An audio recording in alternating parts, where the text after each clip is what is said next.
السلام عليكم أيها الشعب السوري. نحن هنا على the people of Syria، قناة people of Syria.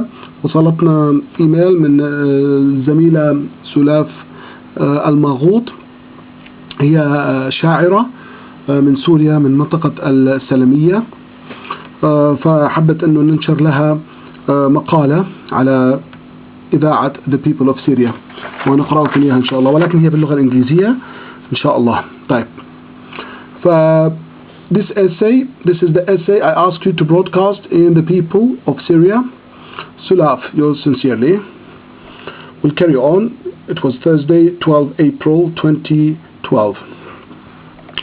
She said in the essay, decades ago, the majority of Syrian people were uneducated due to the consequences of the occupation of the Ottoman Empire, which endured approximately for 400 years.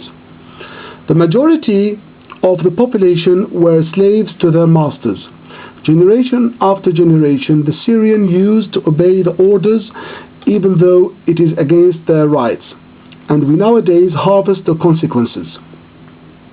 We inherited humiliation and lack of tactic. Politically, we were immature, but now the perspective of the image is entirely different. This is a Syrian young woman. That's her speech, or her essay, by the way. This doesn't represent the people of Syria, but this represents the poet Soulaf Almaghout. I'll carry on. Syrian people today are well educated, graduated from universities and faculties. You see them now, doctors, lawyers, scientists, teachers, and they cannot accept what their grandparents stood. They refused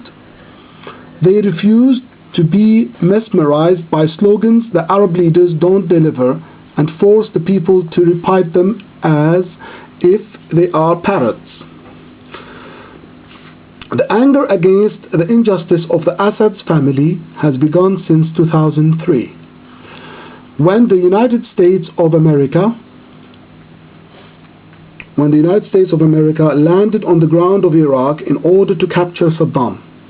This is the facade of the game. However, the Iraqi people saw their brave leader scared. They saw him collapse. Since this historical moment, the Arab world in total has something in mind clarified. This incident has transferred the map of the political life in Libya, Egypt, Tunisia, Yemen, and Syria. I'll move to the next page. The revolution has started to snowball, and the posters in Syria are demanding freedom, reforms in a peaceful way.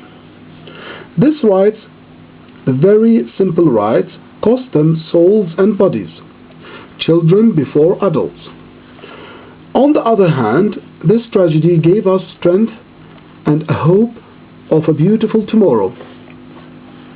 Our dream of bright future might be a nightmare for others, such as Israel and its best ally, America, who remains quiet. We don't want strong countries or weak countries. We don't want the world to watch Assad killing children, even newborn babies, women, elderly, innocent civilians, and protesters tortured to death without mercy. We want the world to get involved, to give us a hand. For God's sake, we need voices. We are alone in the middle of the battle. We have just us. After a long history of torture, after a long journey of injustice and corruption, the Arab leaders, instead of standing down, they treat us as if we are sheep or cheap.